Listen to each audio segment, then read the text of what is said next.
टूटते रिश्तों की दर्द भरी दास्तान।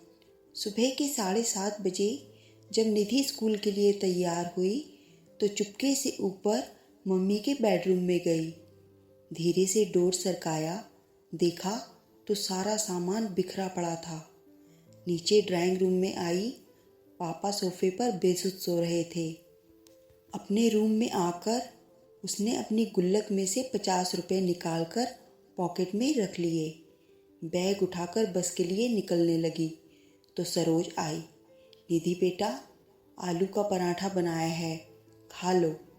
निधि ने मायूस नज़रों से सरोज आंटी को देखा। नहीं आंटी, भूख नहीं है। सरोज ने ज़बरदस्ती टिफ़िन उसके बैग में डाला। निधि स्कूल के लिए निकल गई। सरोज सोचने लगी, बेचारी छोटी बच्ची, साहब और मेम साहब के रोज़ लड़ाई झगड़े से इस 13 साल की उम्र में कितनी बड़ी हो गई है। सरोज पिछले 10 सालों से नेहा व नरेश के यहाँ काम कर रही है। दोनों मल्टीनेशनल कंपनी में ऊंचे पदों पर कार्यरत हैं। निधि उनकी इकलौती बेटी है। किसी भी चीज़ की कोई कमी नहीं है, पर हर समय दोनों एक दूसरे से लड़ते रहते हैं। नरेश पिछले कुछ समय से नेहा से तलाक चाह रहा है और चाहता है कि निधि की जिम्मेदारी नेहा उठाए और नेहा निधि की जिम्मेदारी नरेश को देने के साथ जायदाद में हिस्सा चाहती है। इस कारण दोनों लड़ते रहते हैं। बच्ची की जिम्मेदारी कोई नहीं लेना चाहता, इसीलिए दोनों एक दूसरे के लिए अपशब्दों का इस्तेमाल करते हैं। बेचारी निधि स्कूल से घर आकर अपने कमरे में दुबक जाती है। केवल सरोज आंटी से ही बात करती है। रोज़ की तरह नेहा और नरेश ने नाश्ता अपने अपने कमरे में किया और ऑफिस के लिए निकल गए। करीब 12 बजे स्कूल से कॉल आया कि जल्दी हॉस्पिटल पहुंचो, निधि को चोट आई है।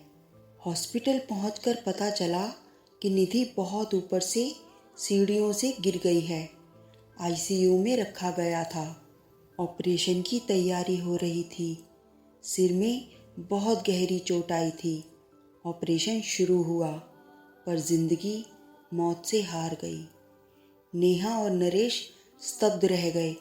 उन्हें ऐसा झटका लगा था कि अपनी सुध-बुध ही खो बैठे थे।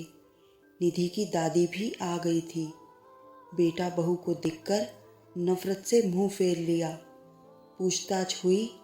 टीचर, स्टूडेंट्स सभी के बयान लिए गए। यही पता चला कि बैलेंस बिगड़ने से नीचे गिर गई।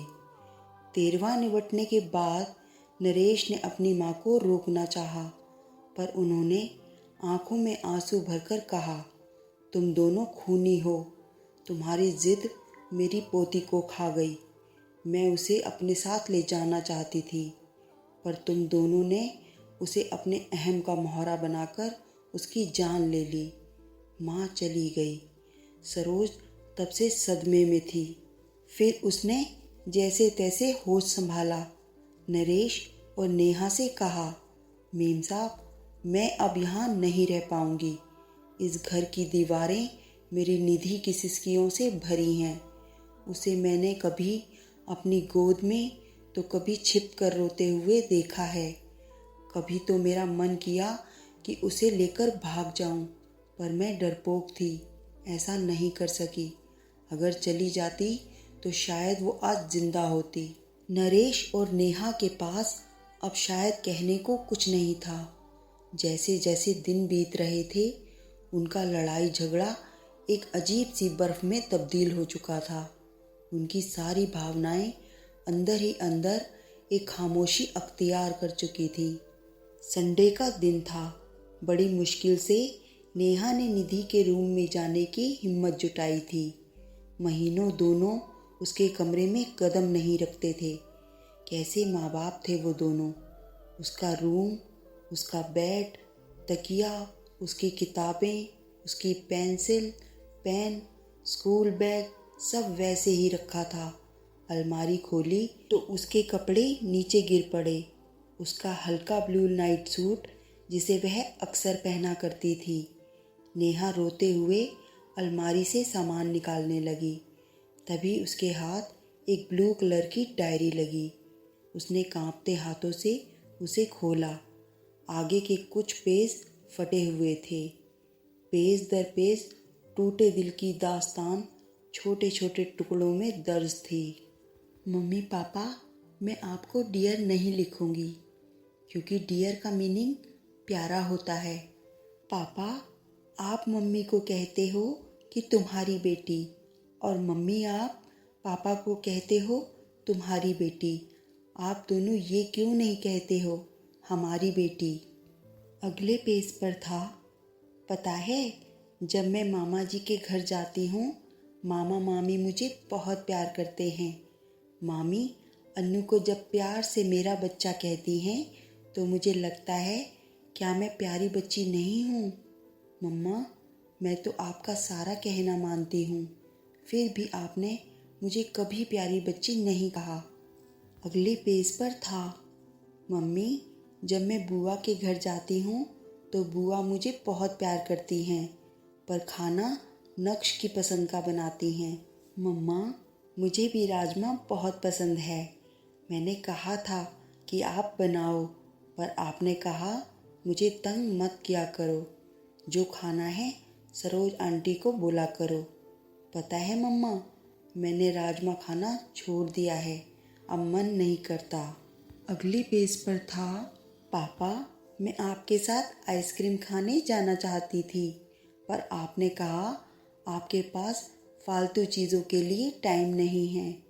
पापा, जब चीनू मासी और मौसा जी मुझे और विपुल को आइसक्रीम खाने ले जा सकते हैं, तो फिर वो क्यों नहीं कहते कि ये सब फालतू चीज़ें हैं?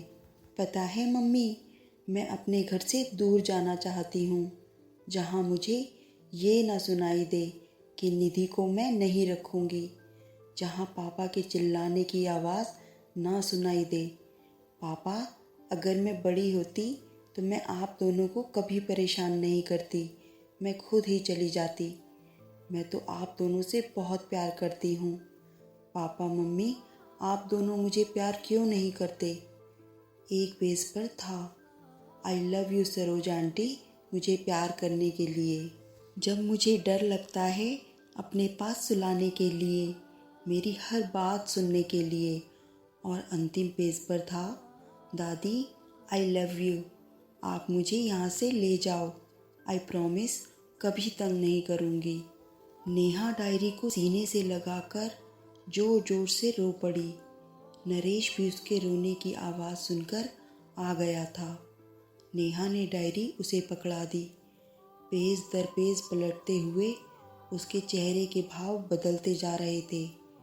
वह खुद को संभाल नहीं पाया, ज़मीन पर बैठ गया। नेहा रोते हुए बोली, नरेश, पता है वो एक्सीडेंट नहीं आत्महत्या थी, सुसाइड था। जिस रिश्ते को हम बोझ समझते थे, हमारी निधि ने उससे हमें आज़ाद कर दिया।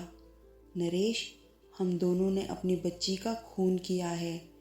नरेश फूट फूट कर रो पड़ा। ये कहानी हर उस घर की है जहाँ माँ बाप बच्चों के सामने लड़ते हैं या घर टूट कर बिखरते हैं, और उसका सबसे बड़ा खामियाजा बच्चे भरते हैं। अगर आप अच्छी परवरिश नहीं दे सकते तो आपको बच्चे को जन्म देने का कोई अधिकार नहीं है। अच्छी परवरिश रुपये पैसे सुख सुविधाओं से नहीं होती। इसका मतलब यह है कि आप बच्चे की ज़रूरत के समय उसके कितने करीब हैं।